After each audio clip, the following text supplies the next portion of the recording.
Olá pessoal, meu nome é Josias Maltês, sou professor de matemática e desde já convido vocês a virem fazer parte do nosso grupo gratuito do Telegram.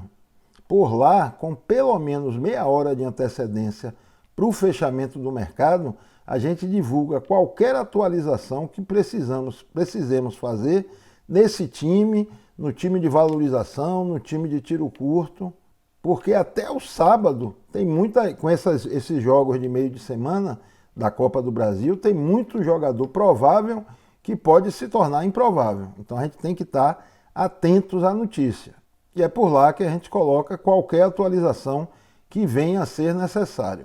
Além disso, também para aquela galera que gosta de tiro curto, liga por rodada, a gente organiza um bolão. Mas não é um bolão de tiro curto para disputarmos entre nós, não. É um bolão para a gente se juntar e podermos participar com 20 times do Catimba, do Bolada 5, da Liga do Patão e de outras ligas de grande tamanho. Então fica aí o convite. Para você vir participar desse grupo, só precisa mandar uma mensagem para esse número que está aí na tela, me dizendo o seu nome e a sua cidade. Visualizando, imediatamente faço a inclusão. Conto e fico na torcida pela presença de vocês. O Santa Terezinha fez 77 pontos na última rodada, deu uma valorizada boa.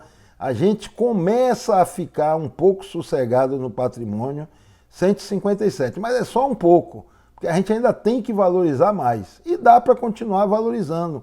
1, 2, 3, não precisa mais ter aquela ânsia de ganhar tantas cartoletas, mas a gente precisa chegar ali nos 170, tem sido um campeonato caro, então a gente chegando nas 170, a gente realmente tranquiliza, e aí damos só manutenção nessa quantidade de cartoletas. Mas e vocês? Quantos pontos fizeram nessa rodada? Mitaram, zicaram? Me diz aí nos comentários que a gente vai interagindo, trocando algumas ideias. Sobre os times favoritos para a rodada de número 15, eu destaco aqui o Palmeiras. Dos 4 que eu vou citar, na minha opinião, é o menos favorito, porque vai enfrentar um Fortaleza que está muito bem armado, tem jogado bem, mas é claro que dentro de casa, lá no Allianz Parque, o Palmeiras será sempre favorito. Mas favoritismos maiores, eu coloco aqui para o Atlético, que é o segundo colocado, mesmo fora de casa, enfrentando o Juventude, deve propor o jogo, ir para cima. O Flamengo, que está numa fase fantástica. O Flamengo aumentou, melhorou substancialmente a qualidade do seu futebol. E tanto na parte ofensiva quanto defensiva, tem se destacado bastante. E enfrenta o Inter, que está numa fase nada boa. E finalmente, eu coloco aqui o Grêmio contra a Chapecoense. É um desafio de vice-lanterna contra o Lanterna, mas o Grêmio mostrou uma melhora sob o comando de Scolari. Além do mais, joga em sua arena e tem um orçamento, o orçamento também deve ser levado em consideração, um orçamento muito maior do que o da Chape. Não obstante, seu setor ofensivo não nos passe tanta confiança. O Grêmio melhorou bastante a parte defensiva, mas ofensivamente ainda tem sido muito inseguro, muito pouco produtivo. Os nossos melhores jogadores na rodada, praticamente todo mundo pontuou direitinho, mas o melhor foi João Paulo. Aliás, ele foi o melhor jogador da rodada, com surpreendentes, eu confesso que não esperava tanto, surpreendentes 13 pontos. Ainda valorizou 2,76 cartoletas, quase 3. Os demais ficaram com a pontuação razoavelmente boa. O menor pontuador era o Ilharão, mas até os 40 minutos do segundo tempo estava sendo o melhor. Mas aí tiram a assistência dele e o Flamengo sofre um gol. A pontuação automaticamente caiu para 2,30. Como a gente tenta escalar com jogadores que possam pontuar e valorizar, mesmo com 2,30, ele valorizou quase 50 centavos de cartoleta. Quem desvalorizou, e já era previsível, foi Ederson e Arrascaeta. Finalmente, o nosso capitão não jogou, que era Hulk, e entrou David em seu lugar. Não foi tão ruim, mas acho que Hulk teria passado dos 12, 13 pontos pelo que eu vi do Vargas. Mas é hora de vender todo o time e montar uma nova escalação. Nosso time vai a campo com Gabriel Chapecó. O Grêmio é um time que defensivamente ele pouco permite que o adversário penetre em sua área, o que proporciona muitos arremates de fora da área. Isso facilita para o goleiro, porque qualquer defesa é defesa. Na lateral, com base naqueles favoritismos, aliás, todo o time com base naqueles favoritismos que eu citei, mas aqui na lateral vem Felipe Luiz e Marcos Rocha, Flamengo e Palmeiras.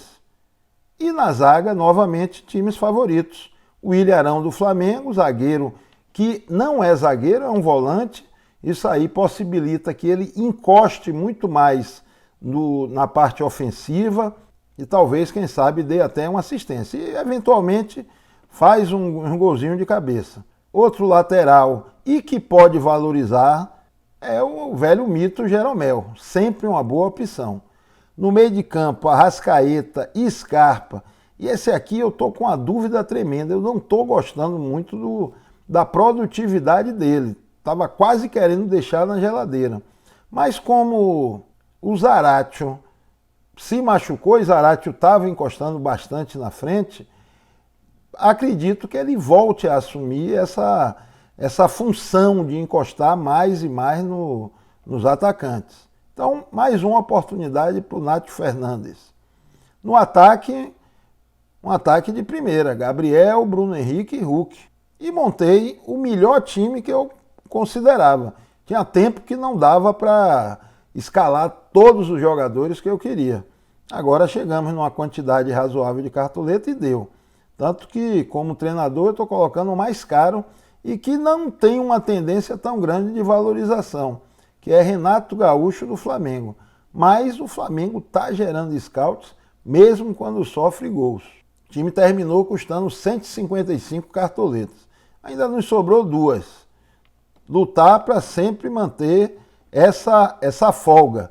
Lembrem que há 7, 8 rodadas atrás eu disse que a gente ia chegar nesse total. Como digo hoje, a gente vai chegar nas 170, só que agora com menos pressa. No banco de reserva, um banco de reserva de excelente potencial, com Bento do CAP, Bruno Cortez do Grêmio, Renan na zaga, Jean Pierre, que é outro que tem encostado bastante na linha ofensiva. Ele ultimamente está jogando quase como um outro atacante. E finalmente Marinho, que me deu uma certa dúvida de colocar ele até no ataque principal. Mas como o Santos não tem proporcionado tanto jogo para o Marinho, eu dei a preferência a Bruno Henrique e Gabigol. Mas que ele tem ótimo potencial, ele tem. Por isso mesmo estou deixando na reserva, porque qualquer eventualidade, alguém não jogar, entra um jogador de extrema confiança. A média dele ainda é acima de 6. Vamos lá dar uma nova conferida no time, como ficou. Eu sei que vocês preferem no campinho, então está aqui a nossa escalação. Vamos lá ver o outro time. Não é um time melhor ou pior, é apenas um outro time. Para a gente fazer algumas mudanças pontuais e deixar com que o fator sorte determine a nossa pontuação na rodada. Agora, antes, como você chegou até aqui, eu acredito que esteja gostando, então eu peço, se inscreve no canal, que isso nos ajuda a levar esse e outros conteúdos cada vez a mais pessoas. Conto com essa ajuda. Vamos lá ver o arranca-toco. Não posso esquecer, antes, de dizer a vocês que o nosso capitão vai ser o Gabriel. O arranca-toco pontuou um pouquinho menos que o Santa Terezinha, está com um patrimônio um pouquinho menor, mas está com mais pontos do que outro. Um pouquinho só, mas está. Inclusive são 3 estrelas de ouro, se bem que isso não importa muito. Aqui no arranca-toco, para caber ele tem menos cartoletas, 6 cartoletas a menos. Então, para caber no orçamento, a gente vai ter que fazer algumas alterações. Mas não é somente por conta das cartoletas. É para deixar com que montemos um time alternativo e com potencial igual de pontuação. O termo correto não seria nem alternativo, seria um time um pouco diferente. Serão 4 mudanças. Uma eu já fiz aqui, senão nem dava para montar. foi retirar Renato Gaúcho, e esse daqui é o único que é apenas por conta das cartoletas, porque eu acredito que seja a melhor opção para a rodada. Mas como não cabe, eu tenho que achar vaga para os demais, eu vou colocar Filipão no lugar, Luiz Felipe Scolari. Além de ter um potencial próximo, ele tem uma tendência boa de valorizar. E eu ficar quebrando cada vez menos a cabeça com esse negócio de quantidade de cartoletas. Outra mudança vai ser Nath Fernandes. Não dá para confiar tanto assim nele a ponto de deixar nos dois times. No lugar dele eu vou colocar Ederson, do Fortaleza. Agora aqui surge um problema. Se eu coloco Ederson e eu quero não só desarme, que é o ponto forte dele, mas eu quero também assistência, gol. Se eu quero isso, é recomendável que a gente tire também o Marcos Rocha. Não é bom deixar atacante contra zagueiro, contra defensor. E na vaga dele, a gente vai colocar, eu vou colocar aqui um lateral que eu estou bastante confiante, que é Mariano do Atlético. Até porque eu quero um saldo de gols, pelo menos, da equipe mineira. Então, Mariano em nosso time.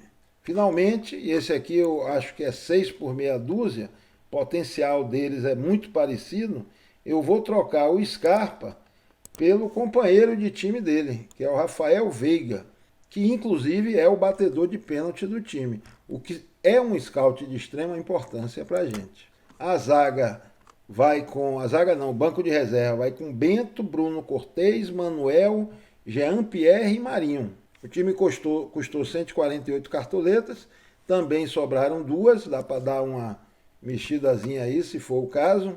E aqui está a nossa formação, beleza?